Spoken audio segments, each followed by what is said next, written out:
جس کی وجہ سے انہوں نے زندگی کے ساتھ مکمل طور پر مفاہمت کر لی تھی۔ یہ صرف ان کا خیال ہی نہیں بلکہ عقیدہ تھا کہ زندگی کا پودا حقیقی معنوں میں غم اور خوشی کی دھوپ چھاؤں میں ہی پروان چڑھتا ہے، اور ان میں بھی دھوپ یعنی غم کو ہی خوشی پر فوقیت اور برتری حاصل ہے۔ غالب کا ایک شعر ہے، رنج سے خوگر ہوا انسان تو مٹ جاتا ہے رنج، رنج سے خوگر ہوا انسان تو مٹ جاتا ہے رنج، مشکلیں اتنی پڑی مجھ پہ کہ آساں ہو گئیں۔ اس شعر میں محض شاعرانہ مضمون نہیں باندھا گیا بلکہ یہ غالب کی زندگی کی تفسیر ہے۔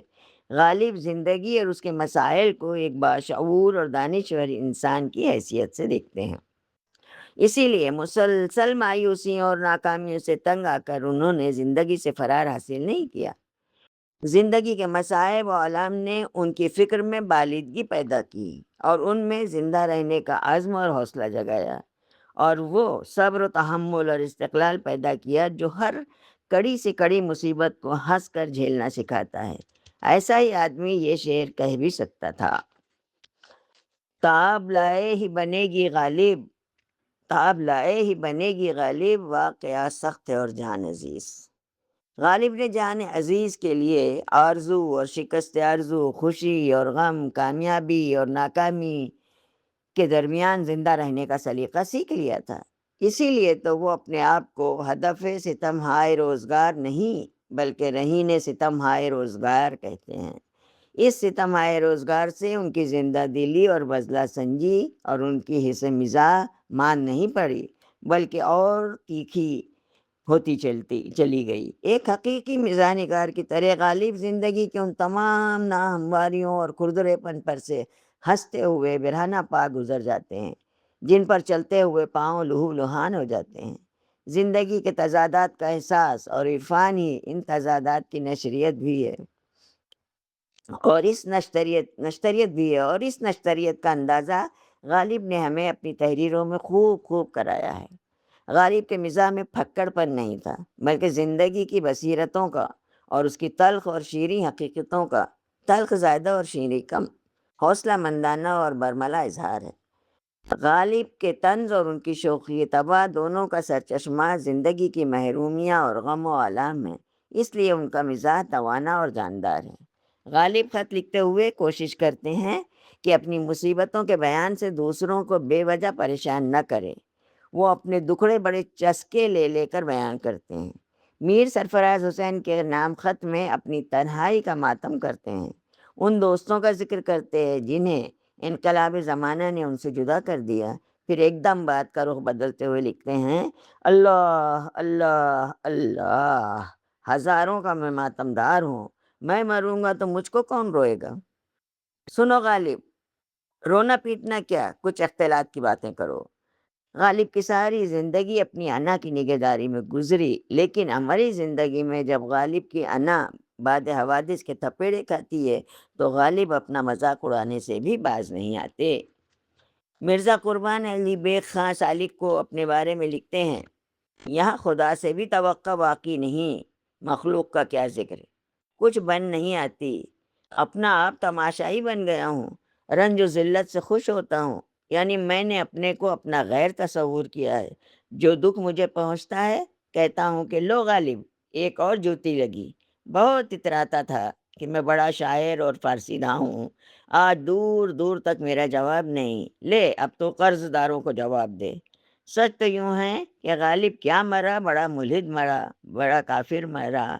ہم نے عذرائے تعظیم جیسا بادشاہوں کو بعد ان کے جنت حرم گاہ و عرش نشیمن خطاب دیتے ہیں، چونکہ یہ اپنے کو شاہ قلم رو سخن جانتا تھا، سقر مکر اور حاویہ زاویہ خطاب تجویز کر رکھا ہے۔ آئیے، نجم الدولہ بہادر ایک قرض دار کا گریباں میں ہاتھ ایک قرض دار بھوک سنا رہا ہے، میں ان سے پوچھ رہا ہوں، اجی حضرت نواب صاحب کیسے، اغلان صاحب آپ سلجوقی اور افراسیابی ہیں، یہ کیا بے حرمتی ہو رہی ہے، کچھ تو اکسو، کچھ تو بولو۔ بولے کیا بے حیا، بے غیرت، کوٹھی سے شراب، گندھی سے گلاب، بازار سے کپڑا، میوہ فروش سے آم، صراف سے دام، قرض لیے جاتا ہے، یہ بھی تو سوچا ہوتا ہے کہاں سے دوں گا۔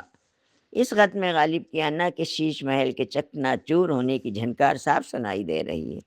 بظاہر غالب نے اپنی کمزوریوں، معاشی بدحالیوں اور محرومیوں کا مضحکہ اڑایا ہے، لیکن اس بزلہ سنجی اور شوخی بیان کی تہ میں ناقابل بیان ذہنی کرب اور محرومی کا شدید احساس ہے۔ یہ صرف غالب کی داستان نہیں، بلکہ 1857 کے ناکام انقلاب کے بعد کے اس پورے طبقے کی داستان ہے، جو کبھی سند اعتبار پر جلوہ افروز تھا، جسے سلجوقی اور افراسیابی ہونے پر ناز تھا، جسے اپنی ذہنی صلاحیتوں پر گھمنڈ تھا، اور جو اب قرض پر زندگی بسر کر رہا تھا۔ کامیاب ترین طنز وہی ہے جس کا شکار طنز نگار کی اپنی ذات ہو۔ کوئی دوسرا شخص ایسی بے رحمی سے غالب کا مذاق نہیں اڑا سکتا تھا، جیسا کہ اس خط میں خود غالب نے اپنا مذاق اڑایا ہے۔ غالب نے نواب علاء الدین خالعی کے نام ایک خط میں اپنی غربت اور معاشی بدحالی کا اس طرح مذاق اڑایا ہے۔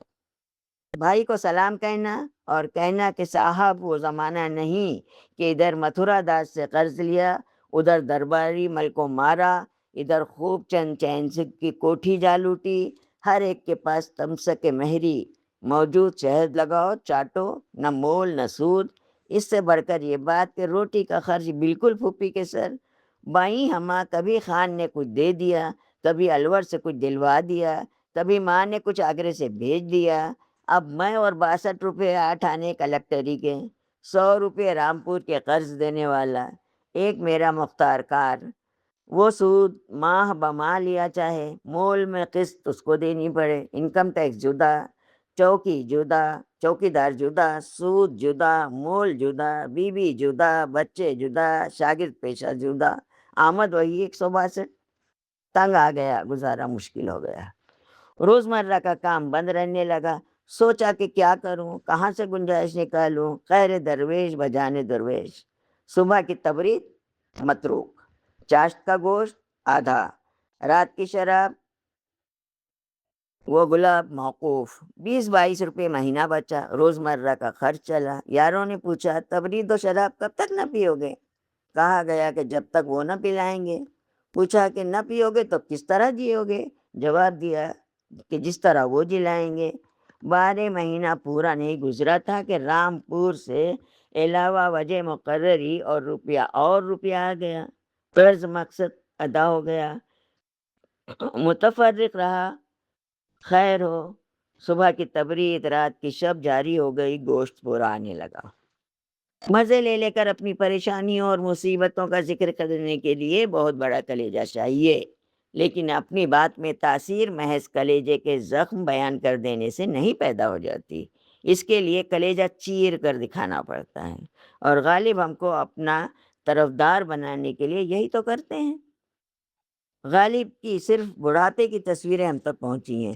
ان تصویروں سے اندازہ ضرور ہوتا ہے کہ جوانی میں وہ بہت وجیح اور خوبصورت آدمی رہے ہوں گے۔ غالب کی جوانی کا حلیہ انہی کے الفاظ میں ملاحظہ ہو: میرا قد بھی درازی میں انگشت نما ہے، جب میں جیتا تھا تو میرا رنگ چمپئی تھا اور دیدہ ور لوگ اس کی ستائش کرتے تھے۔ اب جو کبھی وہ اپنا رنگ یاد آتا ہے تو چھاتی پر سانپ سا پھر جاتا ہے۔ بنام مرزا حاتم علی مہر۔ بڑھاپے کا آغاز ہوا، نوجوانی کے ساتھ ساتھ چہرے اور جسم کا حسن بھی رخصت ہونے لگا، داڑھی اور مونچھ میں بھی سفید بال آنے لگے، دانت ٹوٹنے شروع ہو گئے۔ غالب نے مرزا حاتم علی مہر کے نام خط میں بدلتے ہوئے حلیہ کا نہ صرف مذاق اڑایا بلکہ اپنی شخصیت کی انفرادیت کا بھی اظہار کیا ہے۔ غالب لکھتے ہیں: جب داڑھی مونچھ میں سفید بال آ گئے، تیسرے دن چیونٹی کے انڈے گالوں پر نظر آنے لگے۔ اس سے بڑھ کر یہ ہوا کہ آگے کے 2 دانت ٹوٹ گئے، ناچار مسی بھی چھوڑ دی اور داڑھی بھی۔ مگر یہ یاد رکھیے کہ اس بھونڈے شہر میں ایک وردی ہے عام، ملا، حافظ، بساتی، انیچہ بند، دھوبی، سقا، بھٹیارا، جولاہا، کنجڑا، منہ پر داڑھی سر پر بال، فقیر نے جس دن داڑھی رکھی اسی دن سر منڈوایا۔ بنام مرزا حاتم علی مہر۔ غالب کی ذاتی زندگی تو رنج و الم کی ایک داستان تھی ہی، ان کا پورا معاشرہ بھی غم اور افسردگی کا شکار تھا۔ قتل، غارت گری، لوٹ مار اور ان سب کا نتیجہ بربادی، ویرانی اور بے رونقی۔ 1857 کے ناکام انقلاب میں غالب موت کا شکار ہونے سے بچ گئے، لیکن انہیں موت سے بڑی سزا ملی۔ یعنی ان جیسے حساس انسان کو ان تمام خونی واقعات کا پہلے خاموش تماشائی اور پھر اجڑی ہوئی دلی کا ماتمدار بننا پڑا۔ اپنے ماحول اور معاشرے کی بربادی اور تباہی پر غالب خون کے آنسو روتے، لیکن انہیں صبر و ضبط سے بھی کام لیا ہے۔ حادثات کی ان تند و تیز آندھیوں میں بھی انہوں نے اپنی شوخی و ظرافت اور حس مزاح کے چراغ کو بجھنے نہیں دیا۔ غالب اگر خون کے آنسو بہاتے ہیں تو اپنے قہقہوں سے دوسروں میں زندہ رہنے کا حوصلہ بھی پیدا کرتے ہیں۔ مرزا حاتم علی مہر نے غالب کے نام کئی خطوں میں حزن و ملال کا اظہار کیا۔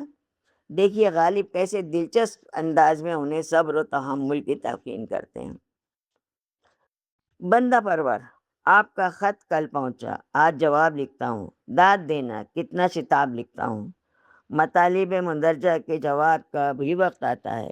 پہلے تم سے یہ پوچھا جاتا ہے کہ برابر کئی خطوں میں تم کو غم و اندوہ کا شکوہ گزار پایا ہے، بس اگر کسی بے درد پر دل آیا ہے تو شکایت کی کیا گنجائش ہے؟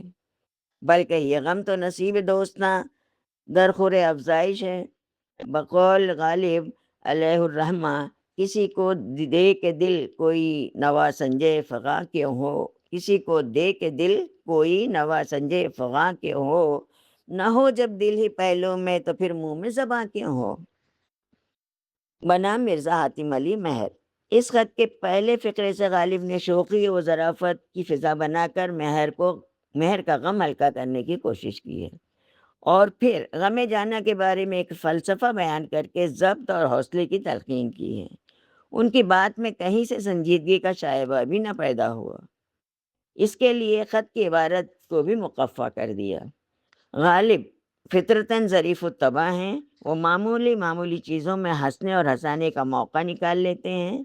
یوسف مرزا کے نام ایک خط میں غالب نے حافظ مامو کے مقدمے کے واقعات اس طرح لکھے ہیں۔ ایک لطیفہ پرسوں کا سنو۔ حافظ مامو بے گناہ ثابت ہو چکے، رہائی پا چکے، حاکم کے سامنے حاضر ہوا کرتے ہیں، املاک اپنی مانگتے ہیں، قبض و تصرف ان کا ثابت ہو چکا ہے، صرف حکم کی دیر۔ پرسوں وہ حاضر ہیں۔ مسلسل پیشی ہوئی۔ حاکم نے پوچھا، حافظ محمد بخش کون ہے؟ عرض کیا کہ میں۔ پھر پوچھا کہ حافظ مامو کون ہے؟ عرض کیا کہ میں۔ اصل نام میرا محمد بخش ہے، مامو مشہور ہوں۔ فرمایا یہ کچھ بات نہیں، حافظ محمد بخش بھی تم، حافظ مامو بھی تم، سارا جہاں بھی تم، جو کچھ دنیا میں ہے وہ بھی تم، ہم مکاں کس کو دیں؟ مثل داخل دفتر ہوئی، میاں مامو اپنے گھر چلے آئے۔ بنام یوسف مرزا۔ ظرافت اور مکالمہ آرائی سے غالب نے پورے واقعے کی بڑی دلچسپ تصویر کھینچ دی ہے۔ اس واقعے سے یہ بھی اندازہ ہوتا ہے کہ انگریزوں کے ظلم و ستم صرف 1857 کے ناکام انقلاب تک محدود نہیں رہے، بلکہ بعد میں بھی وہ بہانے بنا کر ہندوستانیوں پر ظلم کرتے رہے۔ مثل داخل دفتر ہوئی، میاں مامو اپنے گھر چلے آئے۔ ان دو چھوٹے چھوٹے فقروں میں ہندوستانیوں کی بے بسی اور لاچاری کا کیا خوبصورت اظہار کیا گیا ہے۔ ناانصافیوں کی اس داستان کو لطیفہ بنا کر پیش کرنے کا ایک مقصد یہ بھی تھا کہ اس خط کے آغاز میں غالب نے مرزا یوسف کے لڑکے کی وفات پر تعزیتی کلمات لکھے تھے۔ پھر غالب نے یوسف مرزا کے ماموں سید یوسف الدین حیدر کے حکم و دام حبس کا ذکر کیا تھا۔ غالب پر 1857 کے ناکام انقلاب کے دوران بہادر شاہ ظفر کا سکہ کہنے کا الزام تھا۔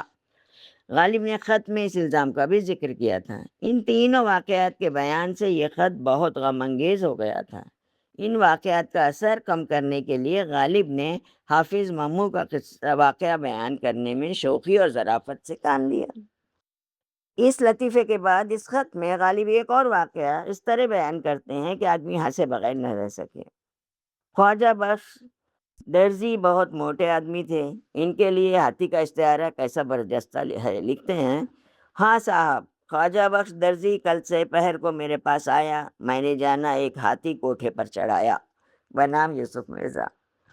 غالب کے خطوط میں کہیں کہیں معمولی اور سطحی قسم کی ظرافت بھی ملتی ہے، جس کا مقصد محض ہنسنا ہنسانا ہے۔ مثال کے طور پر غالب ایک خط میں لکھتے ہیں: روزہ رکھتا ہوں مگر روزے کو بہلائے رہتا ہوں، کبھی پانی پی لیا، کبھی حقہ پی لیا، کبھی کوئی ٹکڑا روٹی کا کھا لیا۔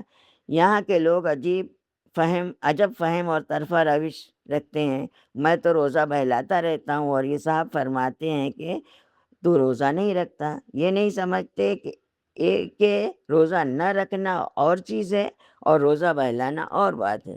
بنام منشی نبی بخش حقیر۔ علاؤالدین خان علائی کے نام ایک خط میں مہینوں کے نام سے فائدہ اٹھا کر مزاح پیدا کیا ہے۔ لکھتے ہیں: لو صاحب، وہ مرزا رجب بیگ مرے، ان کی تعزیت آپ نے نہ کی۔ شعبان بیگ پیدا ہو گئے، کل ان کی چھٹی ہو گئی، آپ شریک نہ ہوئے۔ بنام علاؤالدین خان علائی۔ مرزا ہر گوپال تفتہ نے بہت دن سے خط نہیں لکھا۔ غالب ان سے ظریفانہ انداز میں خط نہ لکھنے کی شکایت اس طرح کرتے ہیں: کیوں صاحب، کیا یہ آئین جاری ہوا ہے کہ سکندر آباد کے رہنے والے دلی کے خاک نشینوں کو خط نہ لکھیں؟ بھلا اگر یہ حکم ہوا ہوتا تو یہاں بھی تو اشتہار ہو جاتا کہ زنہار کوئی خط سکندر آباد کو یہاں کی ڈاک میں نہ جاوے۔ بنام مرزا ہرگوپال تفتہ کو خط لکھا تو غالب کو شاید خیال ہوا کہ خط کا وزن زیادہ ہو گیا ہے، کہیں بیرنگ نہ ہو جائے، لفافہ پر دگنے ٹکٹ لگا دیے اور خط میں اس کا اظہار اس طرح کیا: کیوں صاحب، یہ ڈبل خط پوسٹ پیڈ بھیجنا، اور وہ بھی دلی سے سکندر آباد کو، آیا حاتم کے سوا اور میرے سوا کسی نے کیا ہوگا؟ بنام مرزا ہرگوپال تفتہ۔ غالب اور مجروح کی ایک دوست حکیم میر اشرف علی نے سر منڈوا ڈالا۔ غالب کو ان کی شکل دیکھ کر ہنسی آ گئی۔ مجروح کو لکھتے ہیں: کل حکیم میر اشرف علی آئے تھے، سر منڈوا ڈالا ہے، محلقین رؤوسکم پر عمل کیا ہے۔ میں نے کہا کہ سر منڈوایا تو داڑھی رکھو۔ کہنے لگے: دامن از کجا آرم کے جامان ادارم۔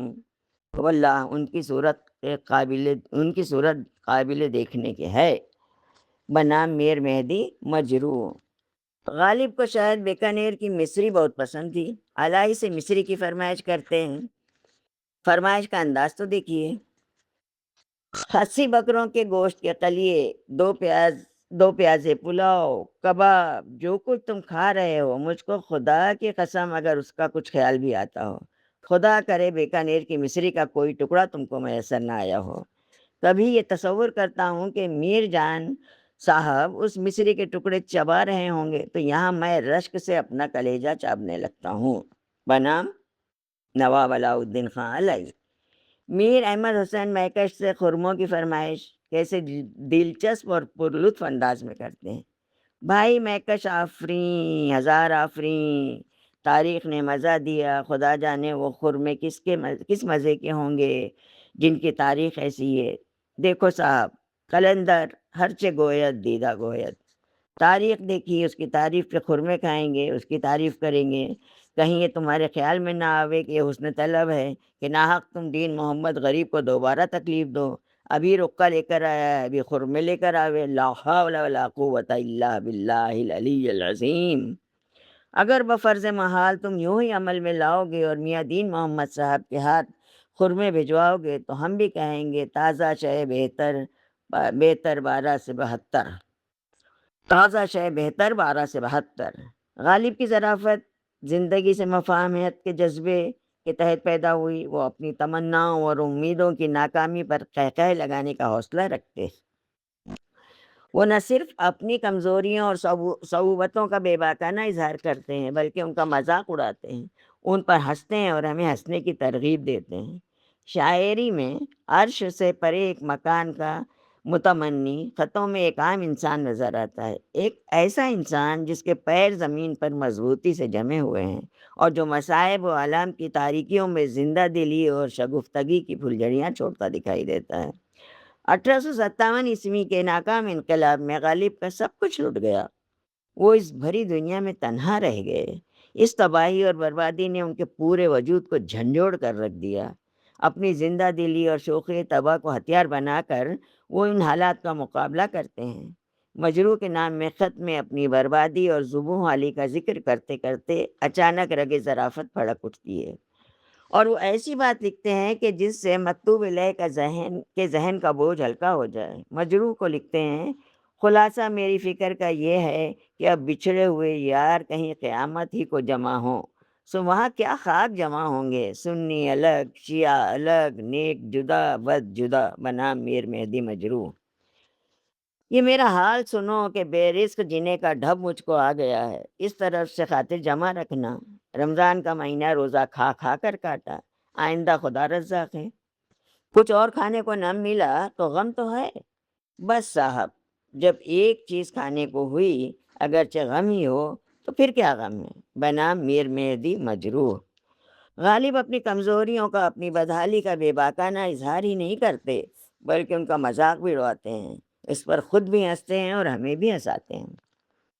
ایک صاحب ہے پیر جی، غالب ان سے ہنسی مذاق کرتے رہتے ہیں۔ ایک دن ان سے جو گفتگو ہوئی، اسے غالب نے الائی کے نام ایک خط میں اس طرح لکھا ہے: پیر جی سے جب پوچھتا ہوں کہ تم خوب شخص ہو، اور وہ کہتے ہیں کیا کہنا، اور میں پوچھتا ہوں کس کا، تو فرماتے ہیں مرزا شمشاد علی بیگ کا۔ ہیں؟ اور کسی کا نام تم کیوں نہیں لیتے؟ دیکھو یوسف علی خاں بیٹھے ہیں، ہیرا سنگھ موجود ہے۔ واہ صاحب، میں کیا خوش آمدی ہوں جو منہ دیکھی کہوں، میرا شیوا حفظ الغیب ہے، غائب کی تعریف کرنی کیا عیب ہے۔ ہاں صاحب، آپ ایسے ہی وزادار ہیں، اس میں کیا ریب ہے، بنام علاؤ الدین خاں الائی۔ غالب کبھی کبھی پرلطف قصوں اور لطیفوں سے بھی اپنے خطوط کو دلچسپ بناتے ہیں۔ وہ عام طور پر فحش لطیفے اور قصے نہیں لکھتے۔ ہاں، 2-3 بار قاطع برہان اور قتیل کے سلسلے میں ان کے قلم سے کچھ غیر مہذب الفاظ نکل گئے ہیں، جن کا ذکر آگے آئے گا۔